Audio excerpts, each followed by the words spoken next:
আসসালামু আলাইকুম ভিউয়ার্স, এই বিডিটেক ইউটিউব চ্যানেলের পক্ষ থেকে আপনাদের সবাইকে আন্তরিক শুভেচ্ছা অভিনন্দন। আশা করি সবাই ভালো আছেন।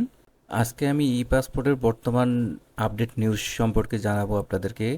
ই পাসপোর্টের তথ্যের অনেক কিছু আপডেট করা হয়েছে ই পাসপোর্টে। সামনের দিকে এই তথ্যগুলো বাদ দিয়ে ই পাসপোর্ট প্রদান করা হবে। তো কি কি তথ্য ই পাসপোর্ট থেকে বাদ দিয়ে দিবে এই বিষয়ে আমি আজকে আপনাদের সামনে বিস্তারিত আলাপ করব। প্রথমত, ই পাসপোর্ট থেকে স্পাউস নেম, স্বামী স্ত্রীর নামটা বাদ দিয়ে দেওয়া হয়েছে।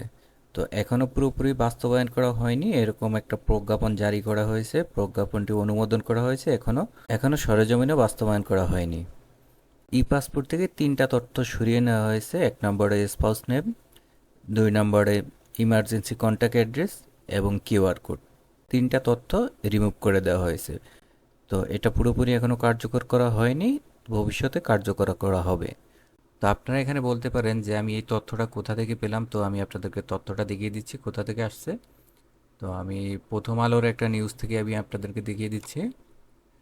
ই পাসপোর্ট থেকে স্বামী বা স্ত্রীর নাম বাদ পড়লো, আরও কি কি সংশোধন এলো, বিস্তারিত আমি এখন আপনাদেরকে দেখিয়ে দিচ্ছি।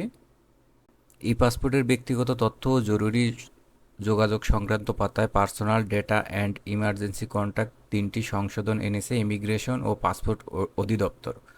গত 4 ফেব্রুয়ারি এ সংক্রান্ত একটি অফিস আদেশ অধিদপ্তর ওয়েবসাইটে তুলে দেওয়া হয়েছে। ইমিগ্রেশন ও পাসপোর্ট অধিদপ্তরে মহাপরিচালকের পক্ষে অফিস আদেশটির স্বাক্ষর করেছেন পাসপোর্ট শাখার সহকারী পরিচালক মোহাম্মদ সাদ্দাম হোসেন।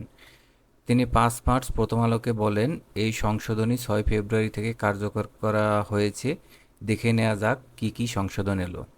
1 নম্বরে স্বামী স্ত্রীর নাম। ই পাসপোর্টের ব্যক্তিগত তথ্যের অংশটুকুতে পাসপোর্টধারীর নামের সঙ্গে উল্লেখ থাকে বাবার নাম, মায়ের নাম, স্বামী বা স্ত্রীর নাম, স্পাউসের নাম আর অস্থায়ী ঠিকানা। এই অংশটি সংশোধন করা হয়েছে। 6 ফেব্রুয়ারি থেকে স্পাউসের নেম গড়টি আর ই পাসপোর্টে থাকছে না। স্পাউস নেমের বদলে সেখানে লেখা থাকবে লিগ্যাল গার্ডিয়ান। এটি প্রযোজ্য হবে শুধু দত্তক সন্তানের ক্ষেত্রে।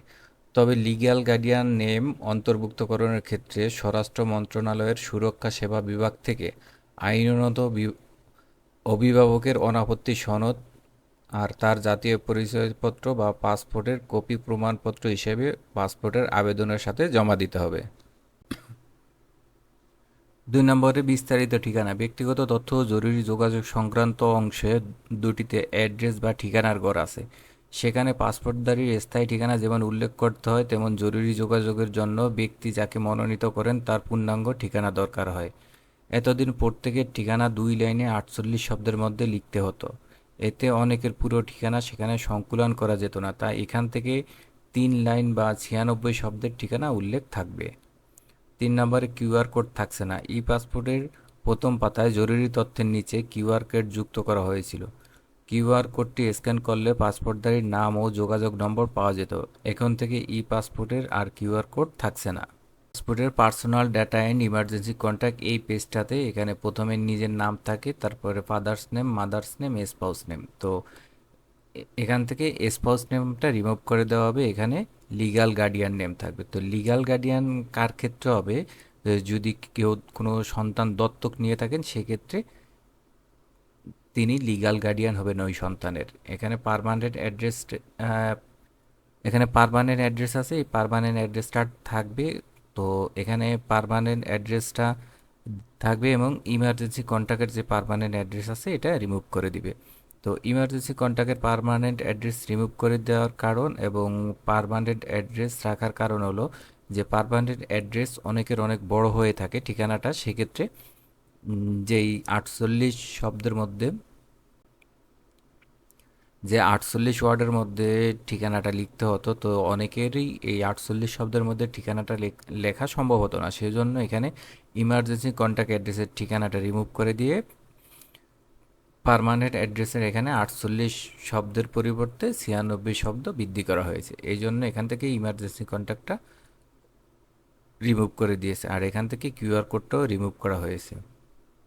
এখনও পাসপোর্ট আবেদন আগের নিয়মেই করা হচ্ছে। তো এখনও এ ধরনের কোনো নিয়ম পাসপোর্ট অ্যাপ্লাইতে প্রভাব পড়েনি।